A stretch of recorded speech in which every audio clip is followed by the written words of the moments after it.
أن لا إله إلا الله وحده لا شريك له وأشهد أن محمدًا عبده ورسوله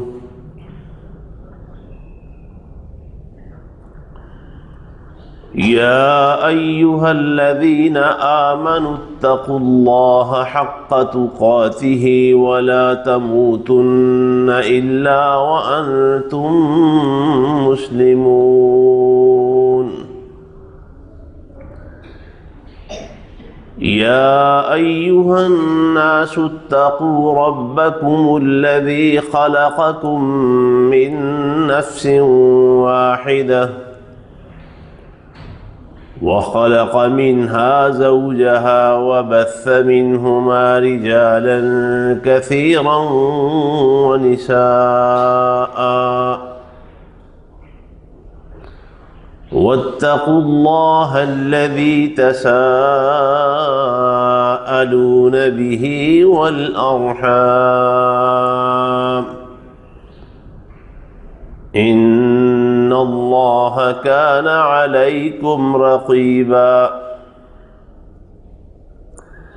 يا أيها الذين آمنوا اتقوا الله وقولوا قولا سديدا يصلح لكم أعمالكم ويغفر لكم ذنوبكم ومن يطع الله ورسوله فقد فاز فوزا عظيما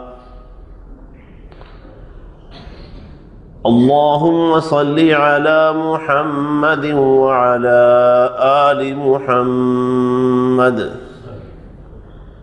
كما صليت على إبراهيم وعلى آل إبراهيم إنك حميد مجيد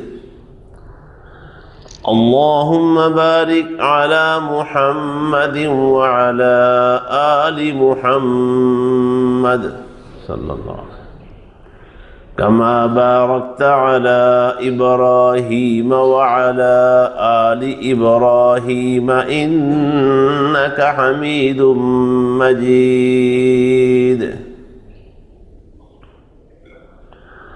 أما بعد فإن خير الحديث كتاب الله وخير الهدي هدي محمد صلى الله عليه وسلم وشر الأمور محدثاتها وكل محدثة بدعة وكل بدعة ضلالة والضلالة في النار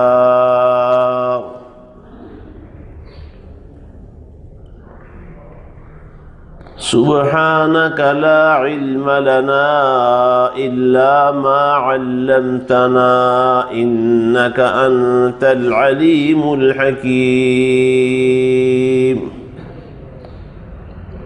اللهم انفعنا بما علمتنا وعلمنا ما ينفعنا وزدنا علما الحمد لله على كل حال ونعوذ بالله من حال أهل النار رب أعوذ بك من همزات الشياطين وأعوذ بك رب أن يحضرون أعوذ بالله السميع العليم وبوجهه الكريم وسلطانه القديم من الشيطان الرجيم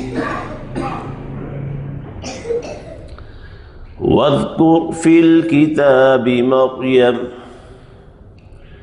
إذ انتبذت من أهلها مكانا شرقيا فاتخذت من دونهم دونهم حجابا فأرسلنا إليها روحنا فتمثل لها بشرا سويا قالت إني أعوذ بالرحمن منك إن كنت تقيا قال إنما أنا رسول ربك لأهب لك غلاما زكيا.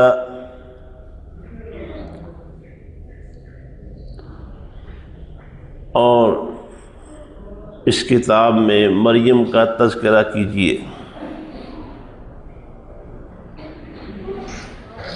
جب وہ اپنے گھر والوں سے علیحدہ ہو کر مشرقی جانب چلی گئیں،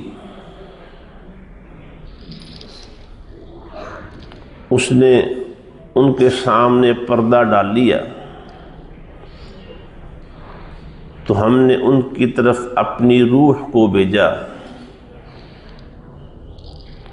وہ ان کے لیے ایک مکمل صحیح سالم انسان کی شکل میں آ گیا. کہنے لگیں میں خود اپنے آپ کو رحمان کی پناہ میں دیتی ہوں تیرے شر سے بچنے کے لیے. اگر تم واقعی اللہ سے ڈرنے والے ہو. اس نے کہا کہ میں تو حقیقت میں تیرے رب کا بھیجا ہوا ہوں تاکہ تجھے ایک ہونہار ایک پاکیزہ لڑکا دے دوں. آپ آگے آ جائیے، جوان آگے آ کے بیٹھے، خالی جگہ ہے. یہ جوان جو بزرگ، یہ بزرگ بھی ماشاءاللہ جوان ہی ہیں. اور یہ جگہ خالی.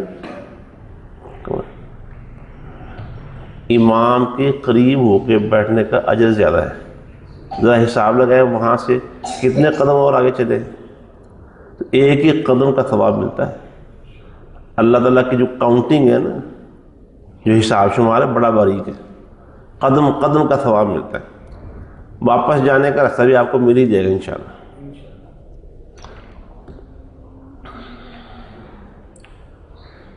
سورہ مریم میں حضرت زکریا و یحییٰ کے تذکرے کے بعد سیدہ مریم علیہ السلام کا ذکر شروع ہو رہا ہے. سورہ آل عمران میں بھی تقریباً یہی ترتیب ہے. وہاں پہلے حضرت مریم کی اپنی ولادت اور ان کی پرورش کا ذکر ہے. حضرت زکریا علیہ السلام کے پاس ان کے ہاں بیٹے کی ولادت، سیدنا یحییٰ علیہ السلام کا ذکر ہے. اور اس کے بعد سیدہ مریم کا، اور پھر ان کے ہاں حضرت عیسیٰ کی ولادت کا ذکر ہوا ہے. تقریباً اسی ترتیب کے ساتھ یہاں اب سورہ مریم میں بھی یہ دونوں قصے آگے پیچھے بیان ہو رہے ہیں. حضرت مریم علیہ السلام کا ذکر قرآن میں 30 سے زیادہ مرتبہ ہوا ہے اس سورت مریم کے سمیت. ان کی شان اور اللہ کے ہاں ان کی پاکیزگی دیکھیے کہ اللہ تعالیٰ نے ایک سورت ہی ان کے نام کر دی ہے. اگرچہ حضرت مریم کا تذکرہ چند آیات کے اندر ہی ہے، لیکن پوری سورت کا نام سورہ مریم ہے.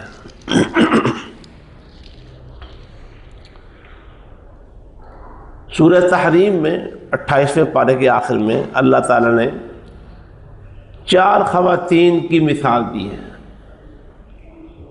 2 خواتین کی مثال کافروں کے لیے ہے اور 2 خواتین کی مثال ایمان والوں کے لیے ہے.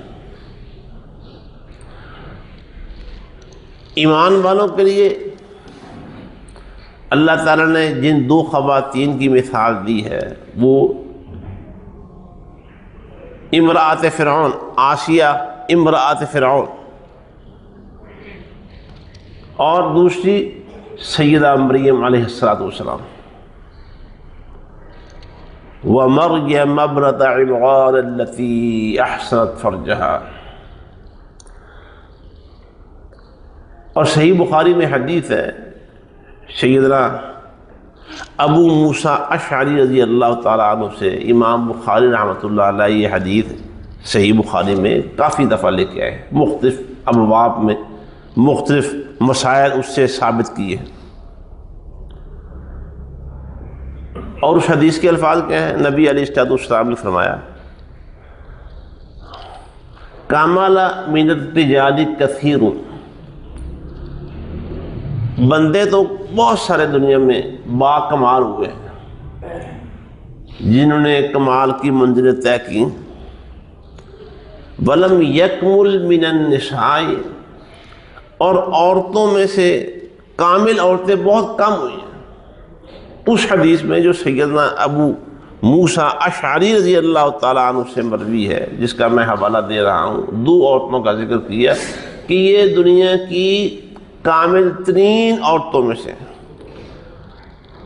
اور وہ دو عورتیں وہی ہیں جن کا تذکرہ سورہ تحریم کے آخر میں ہوا ہے۔ فرمایا ایک مریم بنت عمران ہے علیہ السلام، اور ایک آسیہ امرأۃ فرعون، فرعون کی بیوی آسیہ ہے۔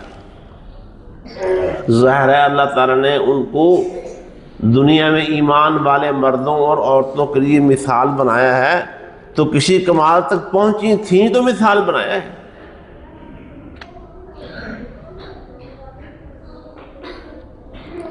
اور قرآن نے سیدہ مریم علیہ السلام کا جو تذکرہ فرمایا ہے نا، اس میں ایک خاص چیز اکثر مقامات پر ہے، اللہ تعالیٰ نے ان کی پاک دامنی کا ضرور ذکر فرمایا ہے کہ بڑی پاک دامن خاتون تھی، اور یہ اس وجہ سے کہا، قرآن میں اس کا ذکر بھی موجود ہے کہ جو یہودی لوگ تھے نا، جو اللہ تعالیٰ کے رستے سے پیغمبروں کی تعلیمات سے ہٹے ہوئے لوگ تھے، اس قدر وہ بدقماش لوگ تھے، بد فطرت لوگ تھے، تو اللہ کی بندی سیدہ مریم صاحب علیہ السلام پر بدکاری کا الزام لگاتے رہے، اور قرآن نے ان کے لگائے ہوئے اس الزام کی خوب صفائی کی ہے، ہر جگہ پہ ذکر کیا۔ وَمَرْيَمَ ابْنَتَ عِمْرَانَ الَّتِي أَحْصَنَتْ فَرْجَهَا، مریم بنت عمران وہ بڑی پاک دامن خاتون تھی، پاک دامن، ان کی پاک دامنی کا اعلان کر دیا قرآن، اور آگے اس کا مزید تذکرہ بھی آئے گا۔ اللہ فرماتا ہے کہ اے پیغمبر ہماری اس کتاب میں مریم کا تذکرہ کریں۔ واقعہ یہ ہوا کہ جب اللہ تعالیٰ کی مشیت کا وقت ہوا کہ مریم کو ایک بیٹے کی ماں بنانے کا ارادہ ہوا، تو ان کی طبیعت میں ایک چیز اللہ نے پیدا کر دی جس کے تحت وہ اپنی قوم سے الگ خلوت میں بیت المقدس کی مشرقی جانب وہ کسی تنہائی کی جگہ میں چلے، ایک گوشے میں چلے، اور چونکہ جو طبیعتیں ہیں، انسانی مزاج ہے، انسان کی پسند ناپسند ہے، انسان کے ارادے، ان سب پہ اللہ کا ارادہ اور اللہ کی مشیت غالب ہے۔ ما شاء اللہ کان وما لم یشاء لم یکن، یہ عقیدہ آپ بھی بنا لیجیے، جو اللہ چاہے گا وہ ہوگا، اور جو اللہ نہیں چاہے گا وہ نہیں ہوگا۔ آپ میں جب کوئی کام کا ارادہ کر چکے ہو اور وہ کام ہمارے ہاتھوں میں نہ آ رہا ہو، قابو میں نہ آ رہا ہو، تو بظاہر جو شخص وجہ بن رہا ہو نا، بظاہر کوئی شخص وجہ بن جائے، بظاہر کوئی چیز رکاوٹ بن جائے، آپ کا دھیان اس شخص اور اس رکاوٹ والی چیز کی طرف نہیں جانا چاہیے، بس یہ سمجھیں ابھی اللہ اس کام کو چاہ نہیں رہا، مشیت صرف اور صرف میرے اللہ کی غالب ہے۔ جب اس حقیقت کو کوئی شخص پا لے، سمجھ لے اور اپنے آپ کو اس ایمان پر لے آئے کہ جو اللہ نے چاہنا ہے وہی ہونا ہے، جو اللہ نہیں چاہے گا وہ کبھی نہیں ہوگا، تو پھر دل کو، طبیعت کو سکون مل جائے گا، قرار آ جائے گا، ٹھہراؤ آ جائے گا۔ اور یہ دیکھیں حضرت مریم کی طبیعت میں یہ چیز آ گئی، اپنے گھروان سے الگ بیت المقدس کی مشرقی جانب تنہائی میں چلی گئی، اور یہ بالکل اسی طرح ہے جیسے صحیح بخاری میں حدیث ہے، ام المؤمنین سیدہ عائشہ رضی اللہ تعالی عنہا کا بیان ہے، جب نبی علیہ السلام کے آپ پر جب وحی کے نزول کا آغاز ہونا تھا تو آپ کی طبیعت میں کیا تبدیلی آئی تھی؟ ان کے الفاظ صحیح بخاری کے غالباً یہ ہیں، کان حبب الیہ الخلا، آپ کو خلوت پسند آ گئی تھی،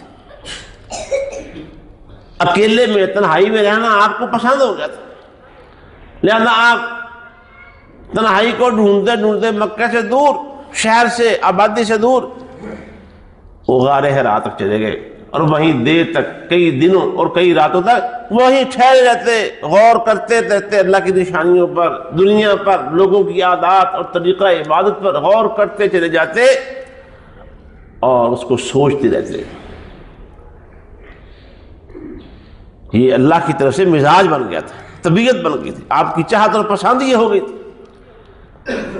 اور یہی بات حضرت مریم علیہ السلام کے ساتھ ہوئی، اللہ کی جو مشیت تھی اس کے پورے ہونے کا ٹائم آ چکا تھا، وہ مشرقی جانب چلی گئی، اور پھر یہ کہ کوئی مزید انہوں نے اہتمام کیا، فاتخذت من دونہم حجابا،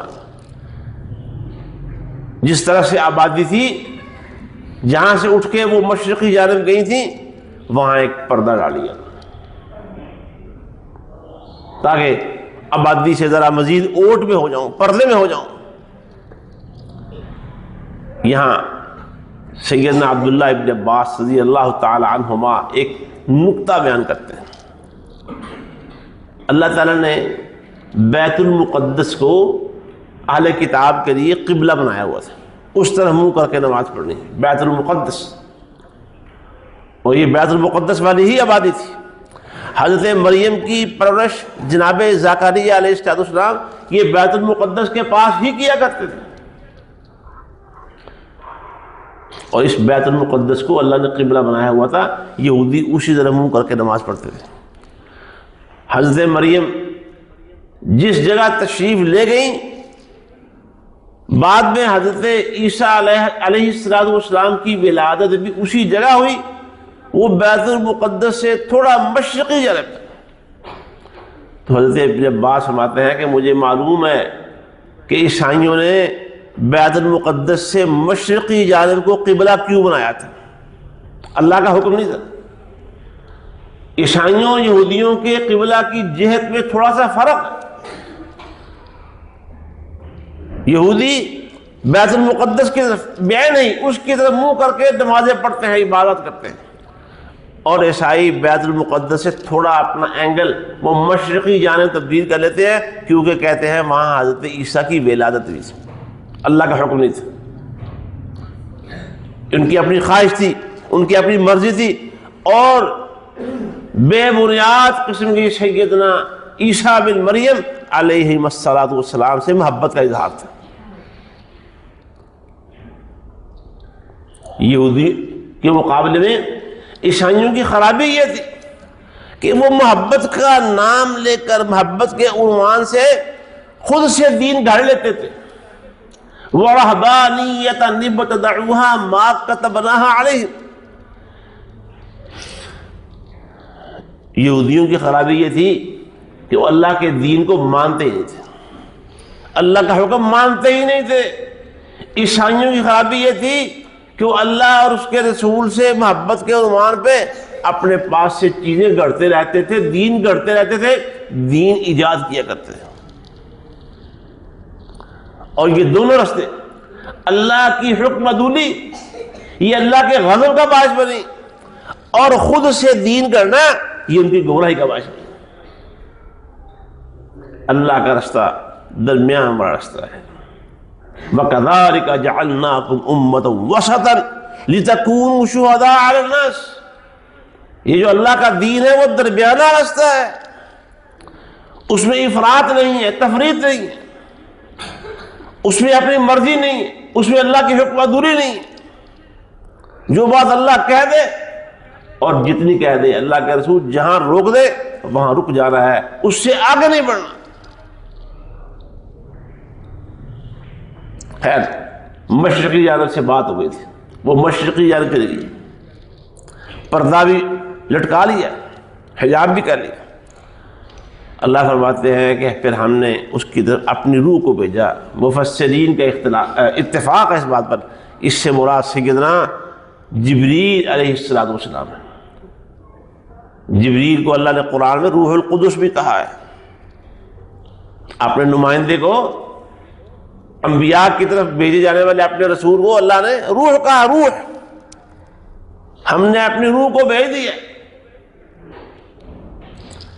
فَتَمَثَّلَ لَهَا بَشَرًا سَوِيًّا، وہ ٹھیک ٹھاک پورا اور واضح ایک انسان بن کر ان کے سامنے آ گیا، اس تنہائی میں، اس خلوت میں۔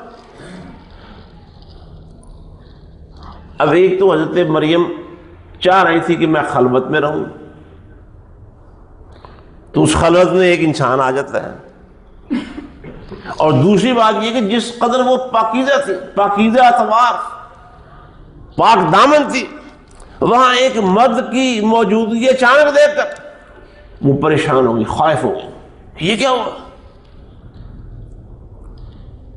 اور فوراً ہمیں جو اللہ نے بیان کیا اس میں ہمارے لیے سبق بھی ہے۔ فوراً کہنے لگی انی اعوذ بالرحمن منک، میں اپنے آپ کو تیرے شر سے بچانے کے لیے رحمان کی پناہ مانگتی ہوں۔ دنیا کی کوئی بھی آفت ہمارے سر پہ آ جائے، کوئی بھی تکلیف اور پریشانی ہمارے دروازے پہ دستک دیے بغیر داخل ہو جائے، اس کا علاج کیا ہے؟ کیوں جی؟ اس کا علاج کیا ہے؟ وہ سر پہ چڑھ جائے، کیا علاج ہے اس کا؟ اپنے آپ کو اس اللہ کی پناہ میں دے دو۔ ہمارے استاد محترم شیخ الحدیث مولانا عبد الرشید مجاہد آبادی حفظہ اللہ تعالی، اللہ ان کو صحت دے دے، صاحب فراش ہے کئی مہینوں سے، اللہ تعالیٰ ان کو کامل شفا عطا فرمائے۔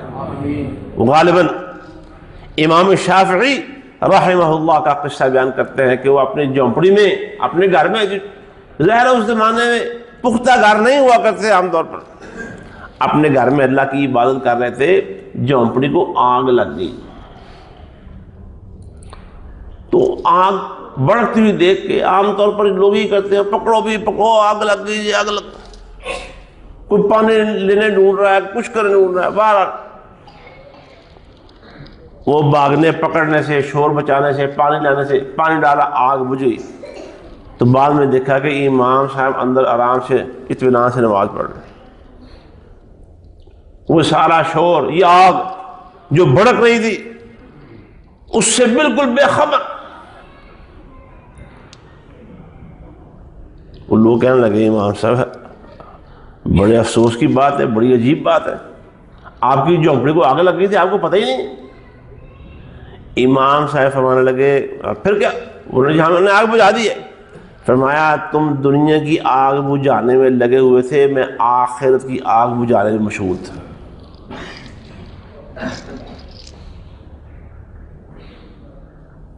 اور یہ جو انسانوں کے اس طرح کے واقعات اور قصے ہوتے ہیں، ان میں اللہ تعالیٰ نے ہمارے لیے نصیحت کا، عبرت کا بہت سامان رکھا ہوتا ہے۔ ایک اور قصہ سے مجھے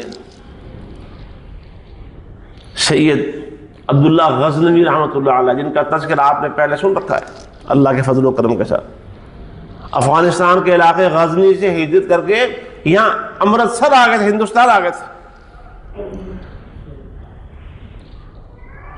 مسجد میں جو مسجد بنائی تھی امرتسر میں، اس میں دوپہر کی ظہر یا عصر کی کوئی نماز پڑھا رہے تھے۔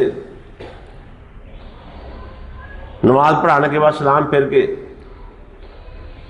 پلٹے تو پھر ماحول پر نظر ڈالی، کپڑے شپڑے دیکھے، لوگوں کو دیکھا تو بارش ہو چکی تھی نماز کے دوران۔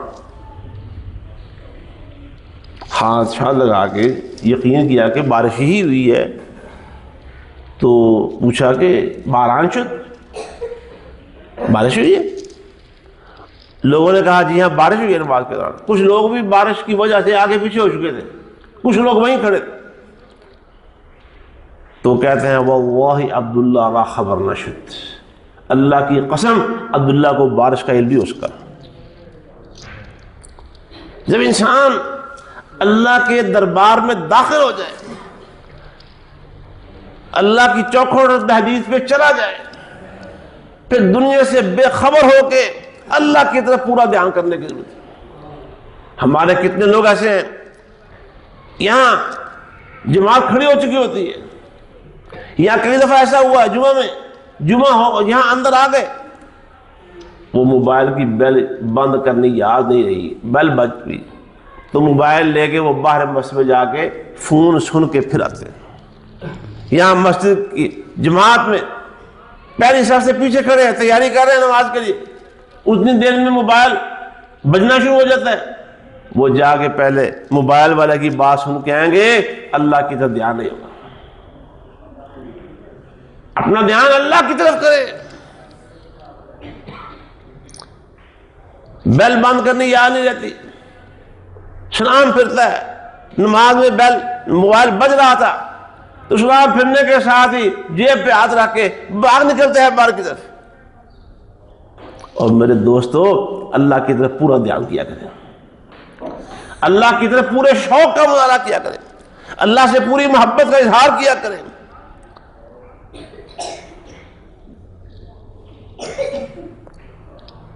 چلتے چلتے ایک واقعہ اور بھی سن لیں۔ کل صبح کی بات ہے، ایک ہمارے یہاں سیال کوٹ ایک بہت بڑی شخصیت فوت ہو گئی، کل کی بات۔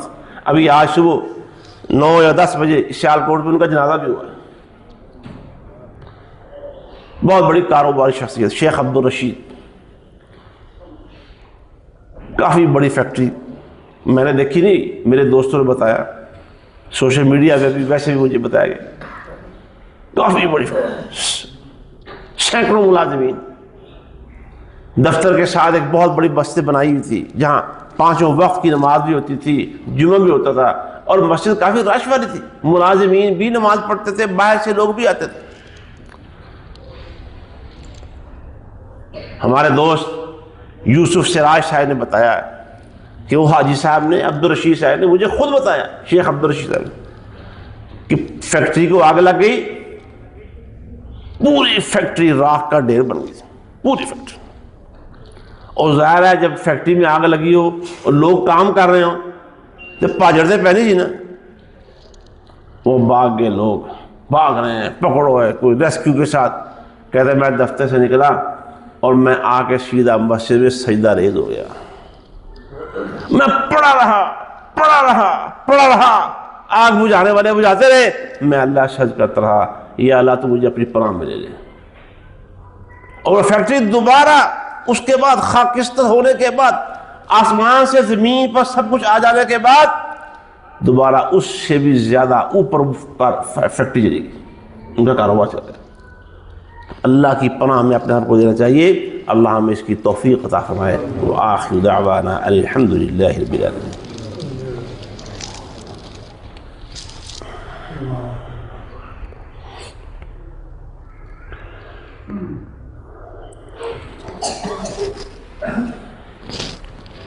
الحمد لله نحمده ونستعينه ونستغفره ونعوذ بالله من شرور أنفسنا وسيئات أعمالنا من يهده الله فلا مضل له ومن يضلل فلا هادي له وأشهد أن لا إله إلا الله وحده لا شريك له وأشهد أن محمدا عبده ورسوله اللهم صل على محمد وعلى آل محمد كما صليت على إبراهيم وعلى آل إبراهيم إنك حميد مجيد اللهم بارك على محمد وعلى آل محمد كما باركت على إبراهيم وعلى آل إبراهيم إنك حميد مجيد۔ عزیز دوستو اور معزز خواتین، آج کے خطبہ جمعہ کا جو آخری سبق اور نقطہ ہے وہ یہ کہ معمول کے حالات میں ہماری عادت یہی ہونی چاہیے، اور پھر جب کوئی خصوصی حالات پیدا ہو جائے جس پہ انسان جس طرح کہتے ہیں چکی کے دو پارٹوں میں آ جاتا ہے، اس طرح عادت بنائیں کہ اپنے آپ کو ہمیشہ اللہ کی پناہ میں دینا ہے، اللہ سے استعانت کرے، اللہ سے مدد طلب کرے۔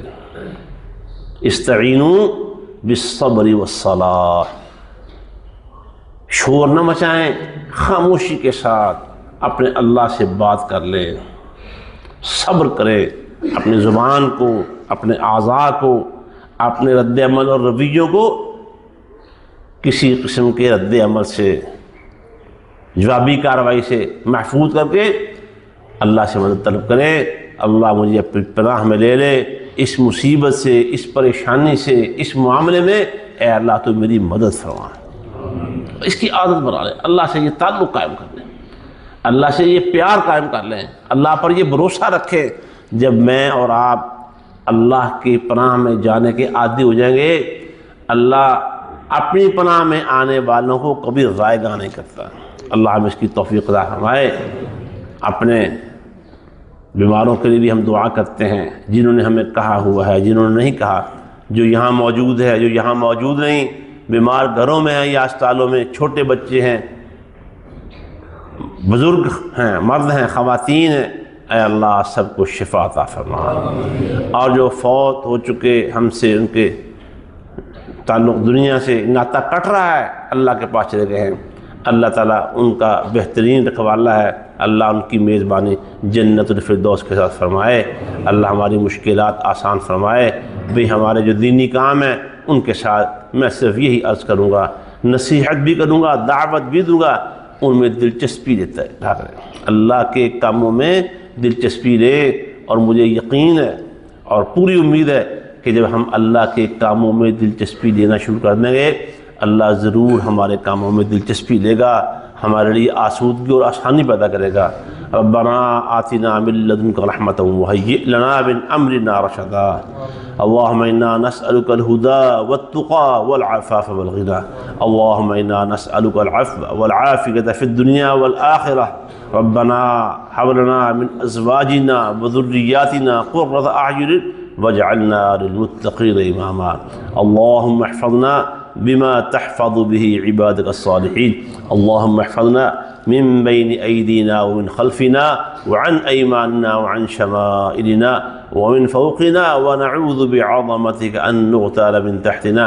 الله ربنا لا نشرك به شيئا، اللهم لا سهل إلا ما جعلته سهلا وأنت تجعل الحزن إذا شئت سهلا۔ ربنا تقبل منا إنك أنت السميع العليم وتب علينا إنك أنت التواب الرحيم۔ سبحان ربك رب العزة عما يصفون وسلام على المرسلين والحمد لله رب العالمين۔